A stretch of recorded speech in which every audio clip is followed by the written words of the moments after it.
Anyone can do typography motion graphics animations in Final Cut Pro. The first thing you're going to need to do is generate your voice. Now, if you're not using voice, go ahead and skip over this step. But the reason why we do voice first, if you are going to use voice, is because that allows us to time our typography animations to that voice. All right. So there's some free tools like CAPCUT that you can use to generate a voiceover. I'm going to be using Artlist. Artlist has an incredible, realistic sounding voice. So I use Artlist. You are going to need Artlist Max. So there's an affiliate link in the description if you want to register for Artlist Max. Otherwise, go ahead and find some free tools. All right. Once you're in Artlist Max, you go to your voice catalog, you pick your voice, you type your script into the text box. And then under speed, I like to make this 0.9. I find 1 times is a little bit too fast. The animations move too fast for our eye to be able to read it. So if there is a way for you to slow down your voice, do that. Once you're done with that, click generate, and it's going to generate you. Anyone can do typography motion graphics animations in Final Cut Pro. It's going to generate you a voiceover. Once you have that voiceover, go ahead and download it. If you're using CapCut, export that MP3, and then it's time to start animating inside of Final Cut Pro. Inside of Final Cut Pro, let's create a new library, and I'm going to make a new event called Typography Animations. And now we have our blank canvas to begin working. The first thing you want to do is create a gap. This is going to allow you to have a base layer of just black space. How you do this is you can go to Edit, Insert Generator, and then Gap. The next thing you're going to want to do is create a solid background. So I'm just importing a PNG, a plain white background PNG. And then in addition, go ahead and import your voiceover that you used. And we can see that this is 4 seconds long. So I can drag both our gap and our solid background to around 4 seconds. We may want a bit of extra time there. In Final Cut, if you don't want a white background, but you can't find the specific color you want to use, go ahead and drag colorize onto your background. And what this allows you to do is remap white to a different color. So let's say I wanted this to be slightly more gray. I could select my white again, and then just drag this slightly more gray. I think the gray adds a bit of a professional feel as opposed to just the white. Once you're happy with your background, it's time to start adding our text. By all means, you can use the basic title animation, which is no real animation, or you can spice it up with some animation. So go ahead and look for lower thirds that you love the animations of, and you can spice it up with those. The ones I'm going to be using today are from MTitle Kinetic. Again, you don't need these, but I really find that MTitle Kinetic has some beautiful, beautiful animations. Cut Pro. So what you've seen me doing there is just marking where each word is going to start. This is going to help us line up exactly where those words start so that our text matches our voiceover. So for my first word, I'm actually going to drag this over the whole timeline to where our solid color and our gap ends. We can see that this text is white, so we're going to need to change this. I'm just going to leave it black for now. What that has is a really cool opening animation. Obviously, our voiceover is saying anyone, so I'm going to go ahead and type anyone. Now, once you're happy with the color, the placement, and how your text looks in terms of your font, go ahead and create a compound clip on that first layer. Click Alt-G on Mac, and this is going to create a new compound clip of our file. All right, this removes it as being a text layer and it turns it into a video layer. It's time to add your second word. So I'm just going to be using a basic title from Final Cut, which has no inbuilt animations on it, right? So we can trim our second title directly to the length of the other ones. And you can see it just says title. Our second word in our voiceover is can, so I'm going to go ahead and change that to can. Each word is going to obviously follow your voiceover. Now let's match the font by changing it to Inter Semi-Bold. That's exactly the same font that I used for the first word. And then I'm going to change my face color to black as well. You can see that our size is too small, so I'm going to go ahead and make that size a bit bigger. And where exactly to position it, that is really up to you and how you want to be creative. I can see that it would probably fit nicely on the O and E, so I'm going to drop my text size a little bit more. And let's see if we can make it fit right over there. I'm happy with how it looks. Now what I need to do is, as our second word animates, we're going to animate our first word to show the second word, if that makes sense. So what I need to do a couple frames before that second word kicks in is on my compound clip, I'm going to make a position and scale keyframe. Then I'm going to use my arrow keys on my keyboard to toggle ahead and make a position and scale keyframe as well.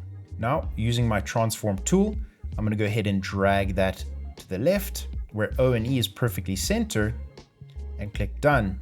Now what I can do is position can right in the center of the screen.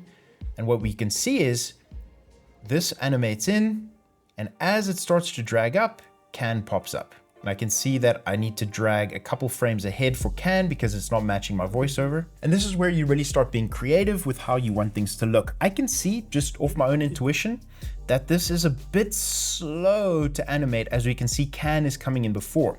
So on Final Cut, you can open up your keyframe animator by clicking Ctrl V, and I can see that these keyframes at the end here are coming in a bit late. So I can just drag my keyframes. There we go, that's looking a lot better. I'm gonna go ahead and select both of those layers, the compound clip and can, and do the same thing and create a new compound clip. So now both of those layers are meshed into one. Another thing you can do to smoothen your animations out is add a quick crossfade onto each letter or each word as it comes in. All right, so now if we look at that, you can see that can crossfades in and anyone slides up. For our third word, I want to change it up in how it looks. So I'm going to change the font to, let's go Comic Hunter. I think that it looks really nice and it helps do stand out from the rest of the words. You can also change things like the color. So I'm going to go down to face and let's change this to a different color. And I'm seeing a natural position where it is right now. I mean, I could choose to put it in there. I could choose to put it under can, but I think what we're going to do is put it next to anyone in can so that we create our rectangle. So I'm going to increase the size and drop it right there. Now what I can see is that do is now sticking to the right of the frame. So as you probably guessed, I'm going to animate my other two words to shift so that do can fit perfectly center. So as we did in the first example, a couple of frames before do shows up, I'm going to select my compound clip. I'm going to go to scale and position, and then I'm going to use my arrow keys to go a couple frames ahead and make some more keyframes on scale and position. Now what I'm going to do is use my transform tool and drag these to the right so that do can fit right in there. Let's drag it a bit more. Perfect. Now in addition, I want to drag my text size a little bit smaller so that I can still see some of my text. So once I'm done with my scale and my position, I'm going to click done. And now what do can do is fit perfectly where it needs to belong, right in the center. And I'm going to activate my horizon so that I can just make sure everything is center. And I can see that this is a little bit off. So select it on my second keyframe. I'm going to go ahead and drag that just like that. And do can also come down a bit in size, still sticking in perfectly with anyone and can. And we can see just playing this animation between anyone and can is a little bit too fast. So again, Ctrl V, open up my keyframe animator, and I'm just going to smoothen that out a bit. We're getting this motion, right? Anyone can do type. Beautiful. And again, I'm going to add a crossfade animation or cross dissolve to do, smoothen that out, make it shorter. And there we go. Now, once you're happy with your third word, go ahead and select all of those and create a compound clip. And now we have 3 words inside of our compound clip. Because the word typography has type in it, what I'm going to do is actually use a typing animation. And using my marker tool, I can see that typography kicks in right there. So I'm going to line that up. We're on Enter Semi-Bold, and I'm going to change our font to typography. I want this to be our central word, so I'm going to make it a bit bigger and leave it directly into the center of the frame. But as you can see, our other words are already there, so we need to animate those. I'm going to add my keyframes by adding a couple keyframes back, and then the keyframes for position and scale ahead. And on our second keyframes, what do we need to do? We need to change the transform, and I'm actually going to make this slightly smaller and drag it up so that typography, if we just show that animation, typography can fit right underneath. Perfect. Again, now knowing where typography is, I'm going to go back to my second keyframe and drag this down slightly.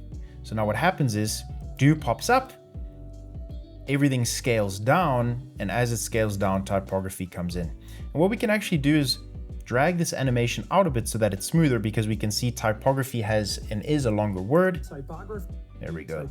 On my second keyframes, I'm just going to go ahead and drag it down a bit so that everything fits really snug. And you can start to get the picture of how we're doing this. We have our word, our animation, and everything else that comes before that word fits into the block.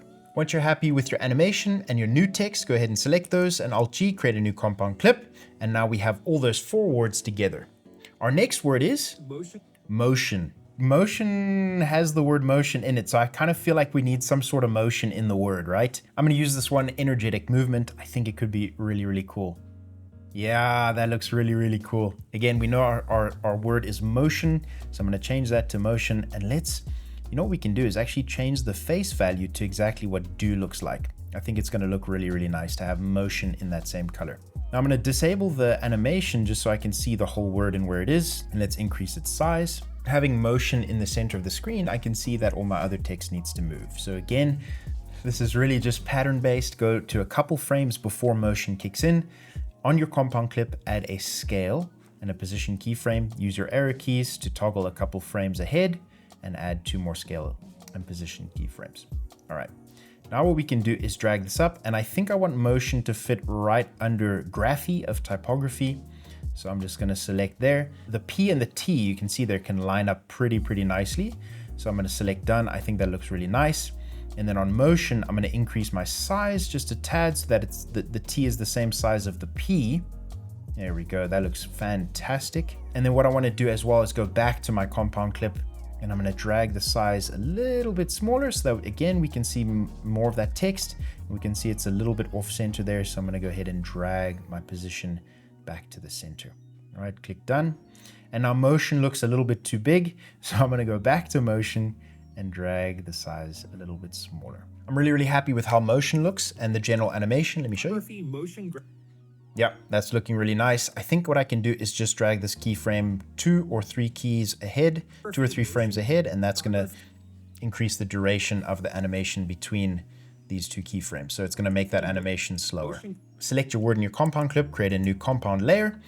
And now our next word is graphics. Now graphics, I think, can be a basic title. So I'm gonna go back into my compound clip because I know can had no animation on it, and we can paste can right over where graphics starts. All right, that looks great. Now obviously the word is graphics, so we need to change it to graphics. And I think leaving it black is perfectly fine. Now again, I'm just thinking of where to place the word graphics, and you can mess around and see, will it fit there? I think that looks really nice because the P, the T, and the I kind of create this linear line down. All right, so graphics, I'm gonna leave the size as is and I'm gonna position it right there. But I know that it needs to be center frame. So what needs to happen? I'm gonna drag graphics up and to the right to have it center. And then all my other text will need to shift, right? So what we're gonna do here is, again, a couple frames ahead, scale and position. And using my transform tool, I'm gonna drag this over to the right just like that. And as I drag it, I'm gonna decrease the scale slightly again so we can see more words. And on graphics, I'm gonna decrease my text size just a tad so that it fits into our block. Now I can see again, now that I've decreased the size, the rest of my text can shift over and come down a bit. And that looks really nice. Let's see how that looks. Just using my arrow keys, motion pops up, and then that shifts over to the top there and graphics pops up. I'm gonna add a cross dissolve onto graphics just so that we have a bit of a smooth animation. And this animation is looking a bit too fast for me, so I can use my arrow keys to drag these a bit further apart. Once you're happy with the animation, you called it, go ahead and select them, create a compound clip, and our next word is animations. Now again, animations has the word animation in it, so I feel like we need to do something to accentuate the word animation. I'm gonna line up my text layer with the marker, and we know that the word is animations, so I'm gonna change this to animations, deselect that. I'm gonna deselect my animation in just so I can see my text, drag this a bit smaller. And I think leaving it center is perfectly fine. So just like that, I see that I'm gonna need to shift all my text up. So I'm gonna create a position and scale keyframe, drag a couple frames ahead, position and scale. And what we can do is using our transform tool, drag all of our text up, and let's see how that looks. Perfect. Let's go ahead and toggle our animation in. Great, that is starting to look fantastic to me. Let's go ahead and select those layers, compound them, and create a new compound clip.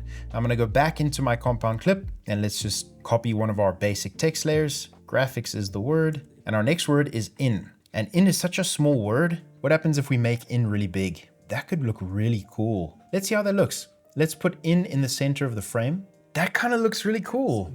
Is it too big? That's what we're questioning here. Is it too big? Because Final Cut Pro still needs to come in, the 3 words, Final Cut Pro. And I kind of feel like we need to add a Final Cut Pro logo in there.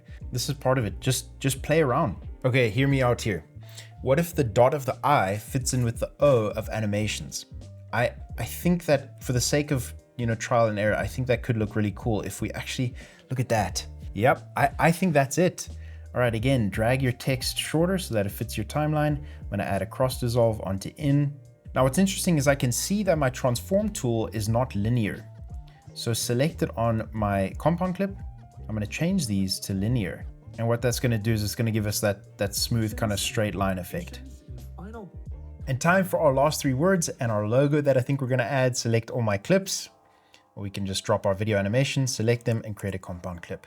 All right, now Final Cut Pro, I think are really just going to be Final Cut Pro. Because in didn't have an animation, I'm going to go back into my compound clip, select in, let's go back out, line up your word with where your marker is on your timeline.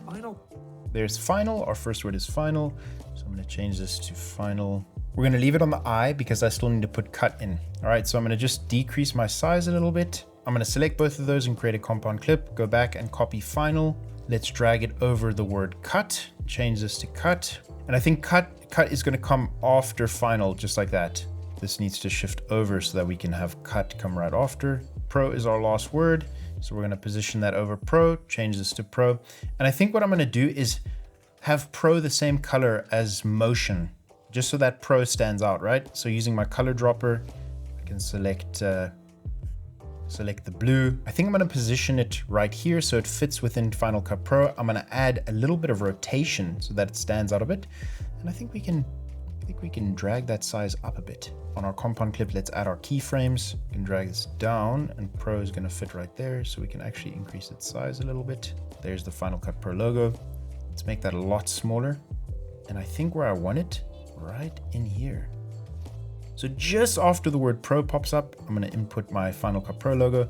And then I'm going to use some M Behavior Basics to drag this over Pro. And that's just going to allow the logo to be animated. But what I need to do now is create a compound clip so it doesn't impact all of it. So in my compound clip, I can decrease the animation value. Let's put it at 200. As I'm seeing it now, again, and this is part of testing, Final Cut Pro, the word Pro the color of it doesn't really match the logo. So I think what we'll probably do is go back to our face. Let's color drop. Ooh, I think that looks really, really, really nice.